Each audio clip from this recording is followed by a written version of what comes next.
안녕하세요. 사랑하는 성도 여러분, 우리 주님의 은혜와 평강이 늘 사랑하는 성도님들의 삶 가운데 충만하시기를 간절히 소원합니다. 우리는 수많은 다툼 속에서 인생을 살아갑니다. 사전을 찾아보니까 다툼의 정의에 대해서 다음과 같이 표현하고 있습니다. 의견이나 이해의 대립으로 서로 따지며 싸우는 일을 사전은 다툼이라고 정의하고 있습니다. 사람들은 저마다 생긴 모양새만큼이나 생각이나 가치관 그리고 삶의 습관들이 다 다릅니다. 그래서 의견이나 이해에 대립이 생기게 됩니다. 그래서 사랑하는 관계에서도 부부나 가족, 친구나 직장 동료 혹은 교우들하고의 관계에서도 우리는 갈등을 겪게 됩니다. 그것이 겉으로 표출이 되면 다툼이나 싸움, 만약에 그것이 국가 간의 대립이 된다면 전쟁이 되겠죠? 우리 인생에 있어서 이러한 갈등은 부정적인 것으로 여겨집니다. 그런데 성경은 우리에게 우리가 싸워야 할 싸움에 대해서 이야기하고 있습니다. 오늘 본문 말씀을 통해서 우리가 그리스도인의 싸움에 대한 중요한 원리들을 함께 살펴보기를 원합니다. 시편 149편 1절에서 9절까지의 말씀입니다. 할렐루야, 새 노래로 주님께 노래하며 성도의 회중 앞에서 찬양하여라. 이스라엘아, 창조주를 모시고 기뻐하여라. 시온의 주민아, 너희의 임금님을 모시고 큰 소리로 즐거워하여라. 춤을 추면서 그 이름을 찬양하여라. 소고치고 수금을 타면서 노래하여라. 주님께서 당신의 백성을 보시고 기뻐하신다. 놀림받는 약한 사람에게 승리의 영광을 안겨주신다. 성도들아, 이 영광을 크게 기뻐하여라. 잠자리에 들어서도 기뻐하며 노래하여라. 성도들의 입에는 하나님께 드릴 찬양이 가득하고 그 손에는 두 날을 가진 칼이 들려 있어 문 나라에게 복수하고 문 민족을 철저히 심판한다. 그들의 왕들을 족쇄로 채우고 고관들을 쇠사슬로 묶어서 기록된 판결문대로 처형할 것이니 이 영광은 모든 성도들의 것이다. 할렐루야. 1절에서부터 5절의 말씀은 이스라엘 백성들에게 승리를 허락하신 하나님을 찬양하는 내용입니다. 6절에서 9절은 전쟁 가운데 성도들의 모습과 하나님의 역사에 대해 묘사하고 있습니다. 전쟁하면 나의 삶과는 멀게만 느껴지지만 사실 우리의 삶은 작은 전쟁의 연속입니다. 제가 앞에서 다툼의 정의에 대해서 말씀을 드렸는데 우리는 모두가 가치와 생각 그리고 이해와 이런 것들이 다 다르기 때문에 그러한 갈등과 대립 가운데 살아갈 수밖에 없습니다. 그래서 다툼이 없을 수가 없어요. 그것이 부부관계든 자녀와의 관계든 수없이 많은 갈등과 대립 가운데 우리는 살아가야만 합니다. 이러한 전쟁과 같은 우리의 삶 속에서 우리가 기억해야 할 것은 우리의 싸움의 대상이 누구냐 하는 것입니다.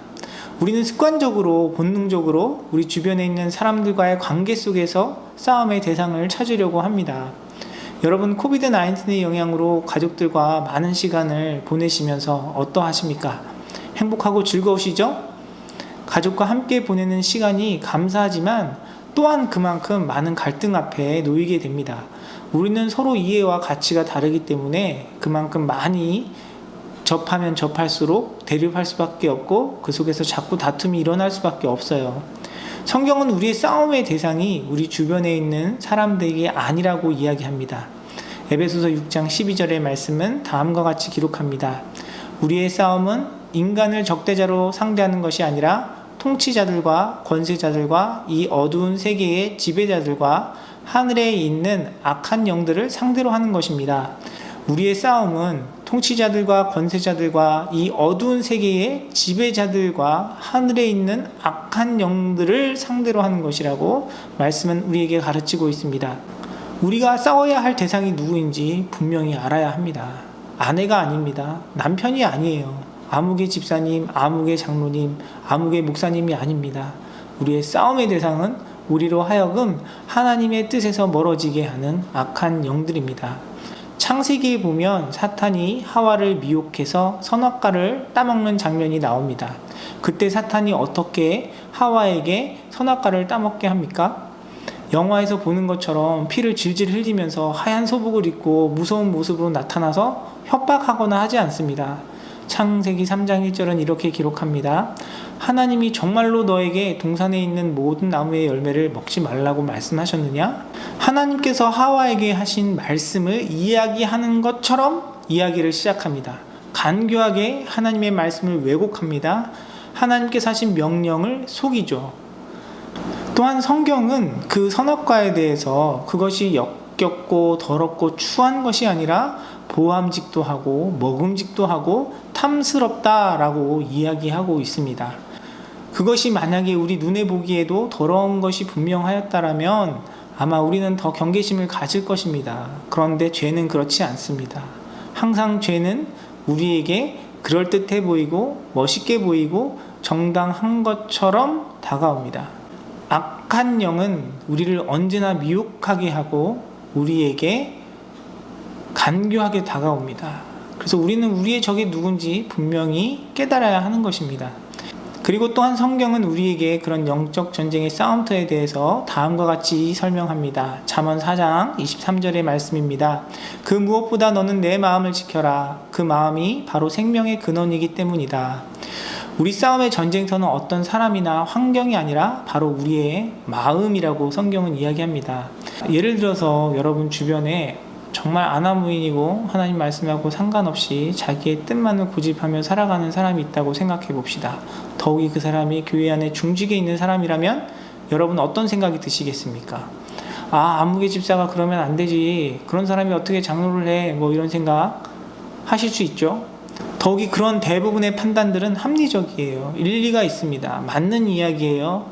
그런데 그런 판단과 생각이 하나님께서 나에게 요구하시는 것인가에 대해서는 고민해 볼 문제입니다.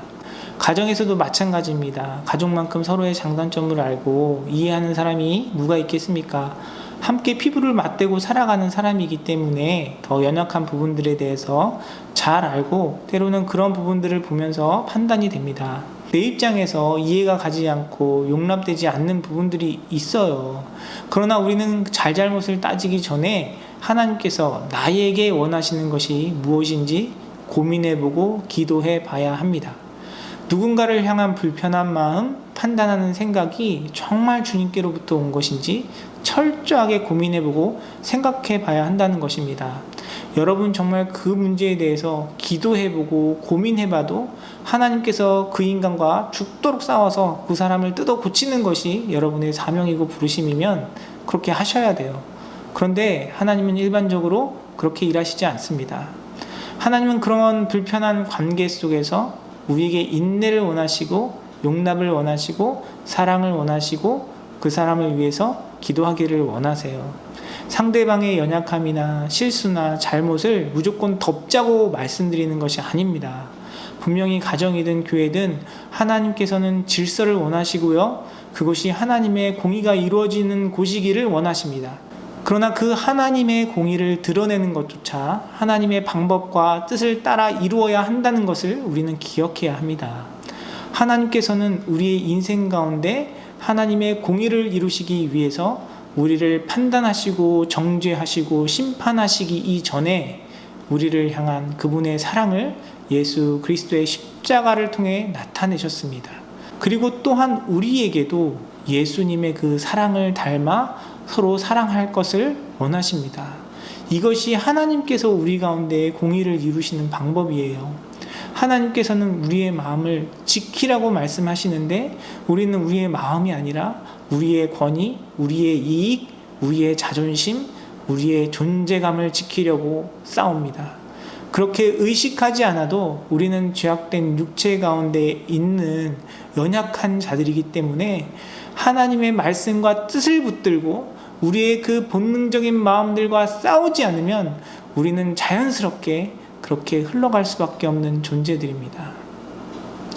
오늘 본문 6절 말씀은 이러한 우리의 영적 전쟁을 어떻게 싸워야 하는지 잘 보여주고 있습니다.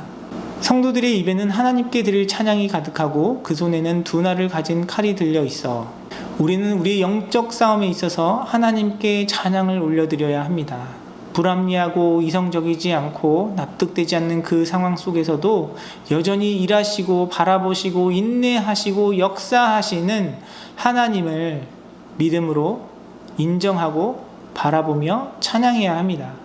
어떤 개인의 삶이든 조직이든 설사 그것이 교회이든 때로는 연약하고 안타까운 모습을 드러낼 수밖에 없어요. 부족한 내 눈에도 그렇게 보이는데 하나님은 오죽 답답하시겠습니까? 그런데 하나님께서 참으시잖아요. 그러면 우리도 하나님의 때와 시간을 기다리며 하나님의 질서와 섭리 가운데 주님께서 일하실 때까지 하나님의 뜻에 따라 순종하며 참고 인내하고 기도해야 합니다. 찬양은 우리에게 어떤 일이 일어나고 어떤 변화가 있고 내가 기대하던 어떤 성과가 내 삶 가운데 있을 때 드리는 것이 아니라 우리가 전심으로 주님을 신뢰할 때 주님께 드릴 수 있는 것입니다. 때로는 여러분 마음에 어려운 사람이 있고 또 암담한 환경 가운데 놓여 있을 수가 있어요. 그러나 우리는 그 상황 속에서도 그런 관계 속에서도 우리 삶 가운데 역사하시는 주님을 바라보는 그 믿음으로 하나님을 바라보며 주님께 온전한 찬양을 올려드려야 할 것입니다. 또한 영적 전쟁을 하는 우리의 손에 두 날을 가진 칼이 들려 있어야 한다라고 이야기합니다. 성경에서의 칼은 하나님의 말씀 그리고 성령을 상징합니다. 하나님의 말씀과 우리를 인도하시는 성령님의 인도하심을 늘 따라서 우리는 그 영적 전쟁을 싸워야 합니다. 그 말씀의 검, 성령의 검이 향하는 곳은 어디여야겠습니까? 아무개 집사, 아무개 권사, 우리의 배우자, 우리의 가족들, 자녀들이 아니라 바로 나 자신입니다. 그 성령의 검, 말씀의 검이 우리 마음을 향해야 합니다. 우리 마음 가운데 있는 우리 마음에 역사하는 악한 영, 우리를 속이고 모함직도 하고 먹음직도 하고 탐스럽기도 한 하나님의 뜻처럼 보이는 우리의 대적들을 향하여 하나님의 그 말씀과 그 성령의 검이 향해야 하는 것입니다. 우리가 그 하나님의 말씀과 성령의 인도하심을 따라 그분을 의지하고 하나님 앞에 나아갈 때에 하나님께서 우리에게 우리의 원수를, 악한 영들을 물리치게 하시고 하나님의 뜻에 따라 순종할 수 있는 우리의 삶 가운데 하나님의 뜻을 이루는 은혜를 베풀어 주시는 것입니다. 여러분, 배우자와 싸우지 마십시오. 자녀들과 싸우지 마세요. 여러분의 환경을 탓하며 원망하는 마음이 없기를 원합니다. 우리가 싸워야 할 대상은 우리 주변에 있는 사람이나 그런 환경이 아니라 우리 마음 가운데 있는 악한 영들입니다. 서로 사랑하라고 축복하라고 불러주신 주님의 그 부르심 앞에 우리의 마음을 회방하는 악한 마음들을 하나님의 말씀과 성령의 능력으로 물리치고 우리의 영광이 되시는 주님의 은혜를 경험하는 사랑하는 성도님들의 삶이 되시기를 주님의 이름으로 축원합니다. 기도하겠습니다.